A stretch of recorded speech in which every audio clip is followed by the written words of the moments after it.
Bonjour à tous et bienvenue sur le troisième épisode de ce podcast sur la préparation physique et mentale du cavalier. Aujourd'hui, je suis accompagnée de Savannah.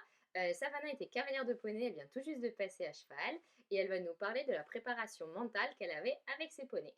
Bonjour Savannah, Bonjour. tu vas bien? Oui, ça va. Est-ce que tu peux te présenter un petit peu pour ceux qui nous écoutent, s'il te plaît? Je m'appelle Savannah, j'ai 15 ans, je viens de finir mes années poney, donc je passe à cheval et j'ai comme objectif d'aller faire les 130, 135 à cheval. Ok, très bien. Et est-ce que tu peux nous dire quelle discipline, du coup tu fais du CSO? Oui, Voilà. Et tu avais combien de poneys? j'avais 4. J'avais Spartacus avec lequel je tournais sur les Grands Prix et Grands Prix Excellence. J'en avais un autre, c'était Excel avec qui j'avais commencé les amateurs 1. Et un petit jeune de 4 ans que j'avais commencé sur les poneys 3 tranquillement. Et une ponette avec qui je tournais sur les As 2, As 1. Très bien. Alors, est-ce que tu peux nous expliquer pourquoi tu as fait appel à une coach mentale, une préparatrice mentale pour t'aider? Parce que j'étais tendance à être beaucoup stressée en concours, à me mettre beaucoup de pression. Et vu que j'avais plusieurs poneys et que souvent j'enchaînais les épreuves, que j'arrive à faire abstraction de mon tour qui venait de mal se passer ou qu'il y avait un problème et que je me dise que là c'était derrière et qu'il fallait que j'enchaîne avec l'autre. Et voilà. Parce que pour toi, les émotions du cavalier, ça impacte vraiment l'équitation et le tempérament des poneys. Oui, en fait je me dis que je peux pas aller sur mon tour avec l'autre poney en ayant dans la tête, oh là là, je viens de faire un tour pourri, c'est le même tour, si je refais la même erreur et tout. Voilà. Ouais, donc c'est pour vraiment séparer ta monte d'un cheval à l'autre et pouvoir te concentrer à 100% sur ce que tu fais dans le moment présent. Ouais, voilà, c'est ça.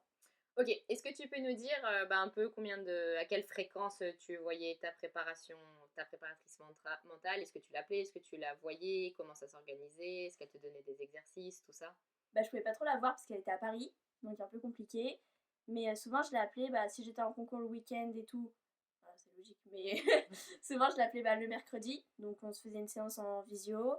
J'avais beaucoup d'ancrage à faire, donc l'ancrage, c'était souvent on se prenait un signe, en fait, donc mais un truc bête, un truc facile que tu peux faire à cheval. Donc moi, je mettais mon pouce dans mon poing, je fermais mon poing, et du coup, je me remémorais des beaux entraînements à la maison, des bons concours, et qu'en fait, que j'ai dans la tête que du positif avant de pouvoir rentrer en piste et de me dire, là, il faut que je fasse la même, quoi.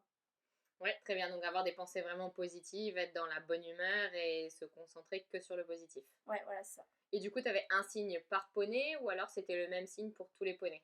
Non, c'était le même signe pour tout le monde. Ok. Et après, est-ce qu'elle te donnait d'autres exercices à faire? Des exercices peut-être avant de te mettre à cheval, à travailler tous les jours ou...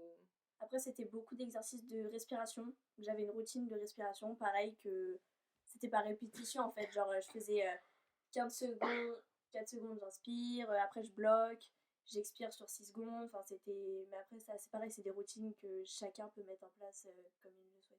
Et ça, tu le faisais à cheval ou plutôt avant de monter? Tout le temps. Genre, avant de monter, je le faisais avant de rentrer au paddock, je le faisais une fois que j'avais fini sur le vertical, que j'enchaînais avec l'auxerre, je faisais en sortie de paddock. Et ça t'aidait vraiment à te focaliser sur ce que tu faisais, à te concentrer? Ça En t'aidait fait, comment? ça faisait comme une image sur les 6 secondes d'expiration que tu vires tout le stress. D'accord. C'est bien, c'est intéressant. Toi, ça t'a vraiment aidé ça. Ouais, vraiment. Et j'ai vu le résultat avec les poneys. Ok. T'as vu le résultat quoi sur les performances, sur leur bien-être, sur leur façon de se comporter? Déjà sur les tours, que les tours étaient vachement plus, je vais pas dire vivables, mais c'était vachement. Je kiffais mes tours, quoi. Puis les poneys, ils kiffaient aussi, il n'y avait pas de. Oh, il est derrière moi, ou il ose pas trop y aller. Oui, t'arrivais plus à faire corps à corps avec tes poneys. Ouais. Ok. Et après, à part l'exercice donc de la main, la respiration, est-ce qu'il y avait d'autres choses qu'elle te faisait travailler, peut-être dans ta vie, en dehors de tes poneys aussi ou... Non, sans plus, après, on travaille beaucoup aussi sur le cercle, on va dire, en concours, que je me dise que je suis dans ma bulle, que en gros, s'il y a eu des embrouilles, je sais pas, avec les chevaux avant, qu'il y a eu des problèmes avec d'autres enfants qui venaient faire le concours, que tu te dises là c'est bon, c'est fini, ils continuent leurs embrouilles s'ils veulent, mais moi je suis dans ma bulle, je vais faire mon tour, c'est mon parcours, c'est mon poney, c'est mon coach, et puis voilà. Ouais, donc vraiment réussir à te focaliser sur toi à 100%. Ouais. Ok, et ça t'a beaucoup aidé. Ouais, vraiment, c'était vachement plus simple pour moi à gérer et pas que je me dise, bon, là, je me débrouille quoi. Et est-ce que dans ta vie de tous les jours, quand tu as par exemple, je sais pas, des querelles avec des amis ou quelque chose, est-ce que tu utilises aussi ces genres d'exercices ou pas du tout? Non, sans plus, ça m'atteint pas plus que ça. Ok, oui, parce que quand ça touche tes poneys, il y a beaucoup d'émotions et le Oui. reste. Ouais, puis c'est la performance, c'est le sport. Enfin, après, les embrouilles avec les copines et tout, bon. Oui, ça passe en dessous. Ouais, voilà. Ouais, c'est bien, très bien, très bien. Là, du coup, tu viens de passer à cheval. Est-ce que tu remets un peu en place les mêmes choses ou pas encore? Bah, pour l'instant, sans plus, parce que je ressens pas plus de stress ou de problèmes, entre guillemets. Donc, Oui, donc pour le moment, t'as pas eu forcément besoin de faire appel. non, non, non. Ok, intéressant. Et après, au niveau de ta préparation physique, est-ce que tu fais un autre sport que l'équitation? Non, pas du tout. Vraiment pas. Et est-ce que tu penses que ça pourrait être utile? Oui, je pense. Je manque énormément de souplesse. Vraiment. Et du coup, je pense qu'il faudrait que je travaille là-dessus. Et pourquoi tu le fais pas? Bah, parce que je prends pas le temps, en fait. Et pourtant, on sait qu'en prenant le temps, on arrive à améliorer nos chevaux, n'est-ce pas? Oui, Donc il faudrait le faire. Ça pourrait être pas mal. j'envisage. Ouais, ouais, ce serait bien, hein. Ce serait bien parce que la prépa mentale, c'est hyper important, mais il faut que le physique y suive aussi. Oui. Mm. Bien, bien.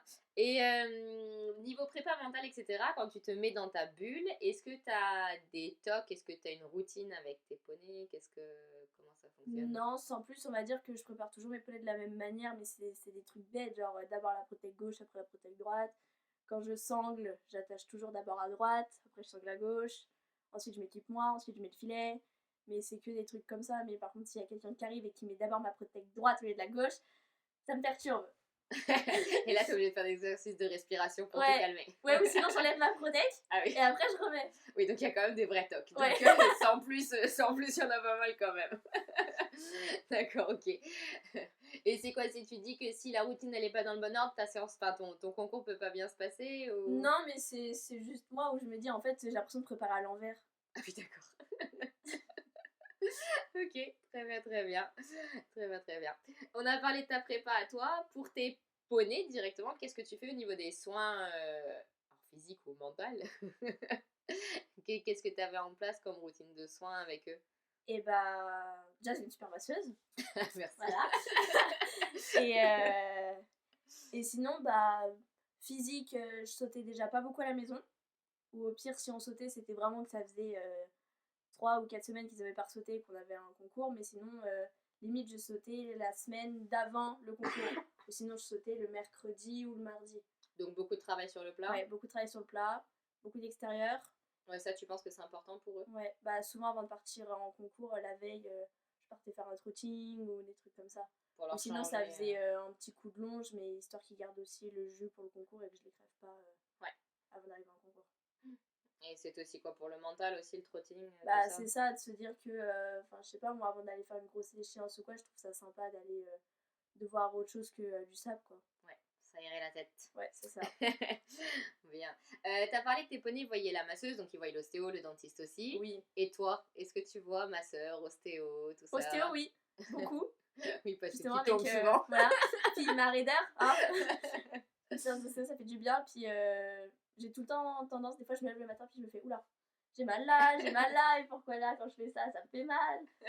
Et du coup, souvent, ostéo, j'y vais une fois tous les mois, je pense. Ah oui, quand même, oui, ça fait beaucoup. Ouais. Ok. Mais c'est important pour avoir des poneys Oui. droits. Non, puis même moi, des fois, il y a des fois, je suis bloquée fort et je me dis oui, là. Et tu vois, même ça, tu penses pas qu'en mettant en place une vraie routine d'étirement pour toi, Si, je pense que ça peut être pas mal. Donc il faudrait le faire, n'est-ce Oui. pas? Donc après ce podcast, on est d'accord que tu vas commencer à faire des étirements? Oui. On y croit. On y croit, on y croit. Est-ce que tu as autre chose à rajouter ou pas? Non, non, non, sans plus. Tu aurais des conseils à donner à ceux qui nous écoutent, aussi bien au niveau de leur prépa physique, bah physique non du coup, mais au niveau de la prépa mentale ou... Bah, je pense que la prépa mentale, ça peut être super important et que des fois, c'est mis de côté et qu'on attend souvent que ce soit cata pour se dire là, on peut faire quoi en fait? Là, j'ai plus de solution et qu'on se dise, qu'on fasse des recherches, qu'on se dise punaise, mais il y a la prépa mentale en fait. Ouais. Oui, c'est pas parce que le cheval est... C'est pas quand le cheval est rétif qu'il faut se dire, j'aurais dû faire de la prépa mentale. C'est ça. C'est faut en faire dès le début, même si tout va bien, pour réussir à mettre en place Oui. une routine qui t'aidera. Ouais, ça c'est très Voilà. important ce que tu dis, en effet, ouais. Même si tout va bien, ça peut toujours être utile d'avoir un œil extérieur et des exercices extérieurs qui vont nous permettre d'avancer dans les épreuves, etc. Très bien. Et ben écoute, je te remercie, Savannah. Bah, merci. Et Voilà. puis je te dis à la prochaine. Ça marche. À